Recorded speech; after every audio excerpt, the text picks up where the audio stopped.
Sepertinya suaranya belum terdengar. Ya, sebentar masih menunggu saat. Ya, Oh ya, selamat malam Bu Aca dan teman-teman. Terima kasih untuk kesempatannya. Perkenalkan kami dari kelompok 40 CSR yang akan memperkenalkan mengenai proposal kami yaitu pelatihan ekoenzim bersama organisasi Novo Club Surabaya. Nah, saya sebagai Veronica sebagai ketua kelompok dan ada Hasana serta Kelvin di sini sebagai tim supporting. Untuk pembagian tugasnya, saya yang bertugas sebagai koordinator dengan organisasi Novo Club-nya dan perwakilan dalam pelaksanaan pelatihan nanti. Dan untuk Kelvin dan Hasana akan bekerja untuk mempromosikan media relation serta penyusunan materi. Bisa next dulu Kak Hasana? Ya, sedikit perkenalan ya Novo Club biar kita sama pandangannya. Novo Club ini adalah organisasi kepemudaan khususnya mahasiswa diinisiasi oleh Paragon Coop. Jadi mungkin yang belum kenal Paragon Coop itu perusahaan yang menaungi brand seperti Wada, Emina, Kauf seperti itu. Di Novo Club sendiri ada program seperti Novo Learning, Novo Talks, Novo Community Project, dan Novo Career Clinic. Dan organisasinya ini berdiri mulai dari tahun 2022 dengan anggota awal 2.000 orang. Lalu kebetulan di Januari kemarin, alhamdulillah bisa mendapatkan rekor muri karena berhasil mendapatkan 38.000 anggota. Bisa lanjut ke sana? Nah, ini waktu penyerahan eh, rekor muri dari pihak murinya kepada Paragon Corp atas Novo Club, prestasi Novo Club. Bisa lanjut ke sana? Nah, untuk penekanannya mungkin saya secara khusus nanti kelompok kami bekerja sama dengan Novo Club tepatnya di cabang Surabaya yang akan saya wakilkan nanti waktu hari pelaksanaan. Dan teman-teman kalau ingin tahu detailnya Novo Club ini apa bisa lihat langsung di akun media sosialnya di novoclub.id atau di novoclub.surabaya. Selanjutnya, nah, saya di awal kan tadi sudah membahas sedikit mengenai pelatihan ekoenzim ya. Jadi kenapa sih alasan kami itu memilih pelatihan ekoenzim ya? Nah, dasar utamanya itu karena kami sadar permasalahan sampah di Indonesia, terutama masalah sampah organik itu ada banyak.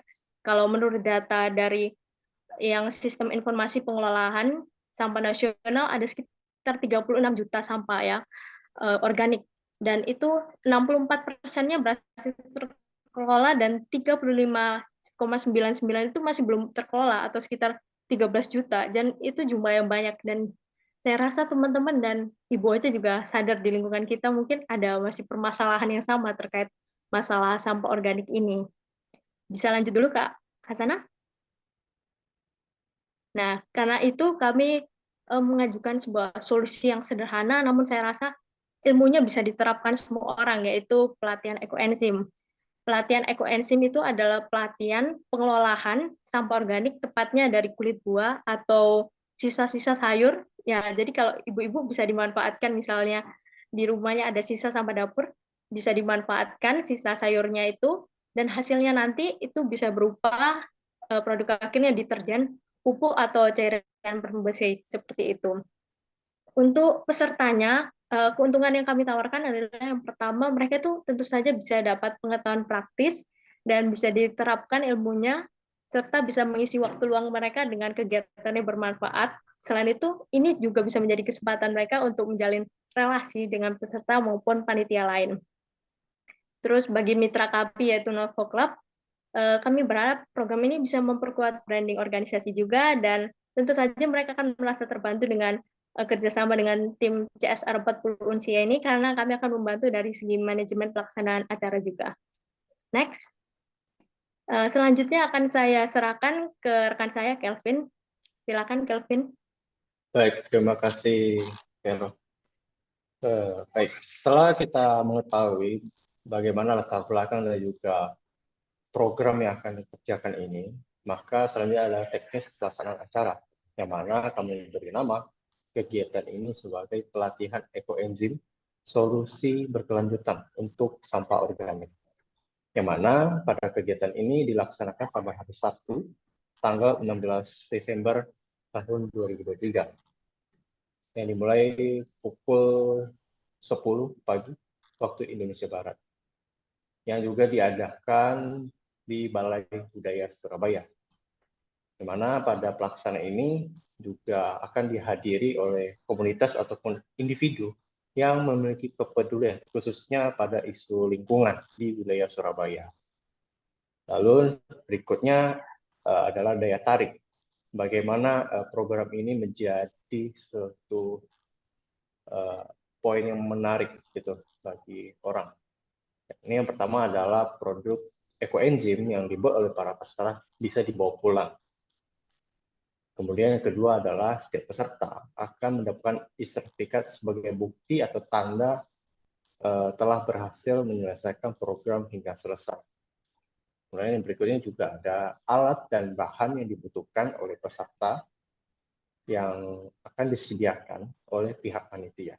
Lalu yang keempat adalah konsumsi yang akan dilakukan di akhir acara. Kemudian juga selain daya tarik tersebut, tentu narasumber yang kami pilih memiliki kredibilitas, yang mana dalam hal ini program pelatihan ekoenzim ini berasal dari Yayasan Bina Bakti Lingkungan yang juga sama bergerak di bidang yang sama, yakni bidang pemrosesan ekoenzim. Lalu berikutnya yakni strategi komunikasi yang kami akan menghubungi media partner yang memiliki banyak pengikut di Instagram begitu, agar event ini lebih dikenal oleh masyarakat luas. Kemudian yang kedua adalah menawarkan kepada komunitas-komunitas yang memiliki kepedulian yang sama, yakni pada isu lingkungan, dengan mengirimkan anggotanya pada event ini, sehingga ikut meramaikan. Kemudian berikutnya adalah strategi komunikasi yang ada pada panitia yang dilakukan secara khusus untuk memperkenalkan program ini kepada relasi secara pribadi seperti keluarga, teman, dan lain sebagainya. Kemudian berikutnya tentu dari strategi komunikasi itu perlu adanya pemilihan media yang tepat.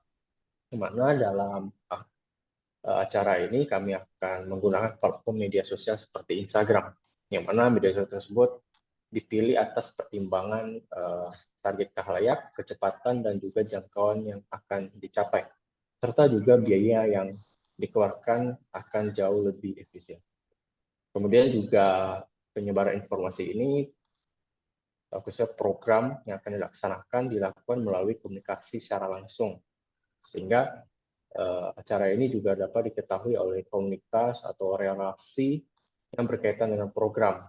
Hal ini dimaksudkan agar semakin memperluas khalayak yang akan dituju. Nah, dari hal tersebut tentu ada sumber daya. Dalam konteks ini adalah support, yang mana dana sponsorship akan berasal dari para kelompok itu sendiri. Yang mana dana ini akan dikumpulkan lalu digunakan dalam membiayai konsumsi alat dan bahkan hingga donasi untuk pemateri hingga penyewaan tempat.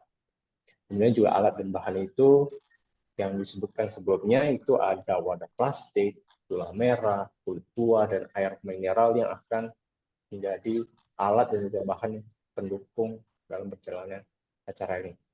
Kemudian juga kepanitiaan ini berasal dari anggota Klub Surabaya itu sendiri.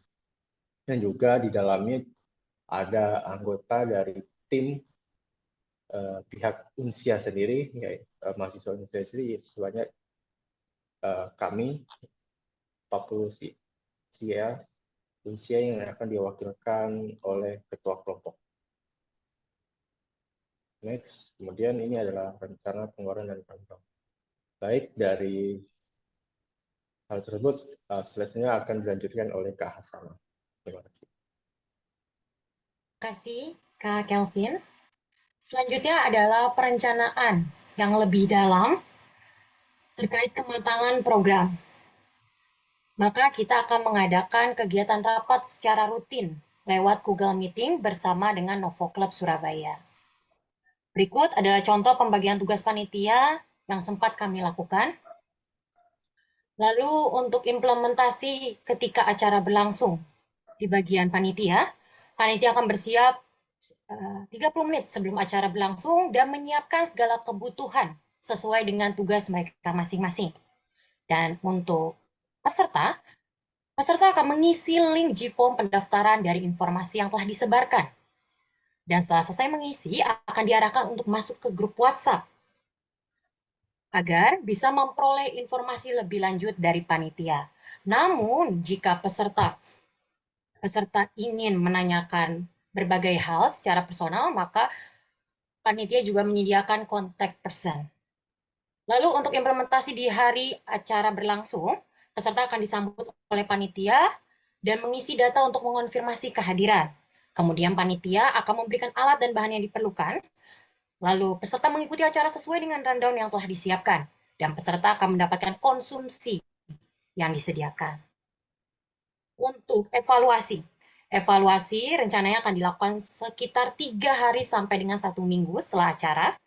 Untuk topik evaluasi yakni terkait efektivitas media yang dipilih, karena penyebaran informasi terkait program CSR ini dilakukan juga lewat media, jadi ada evaluasi terkait tingkat efektivitas media itu sendiri. Lalu yang kedua adalah tingkat kesesuaian dan kesuksesan program yang disesuaikan dengan tujuan program, apakah sudah tercapai atau belum. Lalu yang ketiga, evaluasi selama pelaksanaan program berlangsung. Dan untuk sistematika evaluasi nantinya akan dipimpin oleh ketua pelaksana, yang ini berupa laporan-laporan dari setiap divisi dan akan dicatat oleh ketua pelaksana dan akan dievaluasi secara lebih rinci. Baik, terima kasih atas perhatiannya. Kurang lebihnya mohon dimaafkan. Wassalamualaikum warahmatullahi wabarakatuh. Nah, termasuk juga di kelompok 40 juga Vero juga sama ya tadi ya. Boleh menyampaikan itu. Kemudian latar belakang di datanya sudah disampaikan. Kemudian yang belum saya lihat banget ini tagline-nya. Jadi baru judul kegiatan aja. Tagline-nya belum ada ya, Kak Vero ya. Nanti boleh lagi di... Sebenarnya Ya. sudah ada tapi belum dicantumkan, Ibu. Oke, makanya tadi saya belum lihat ya. Ya. Baik, terima kasih banyak teman-teman.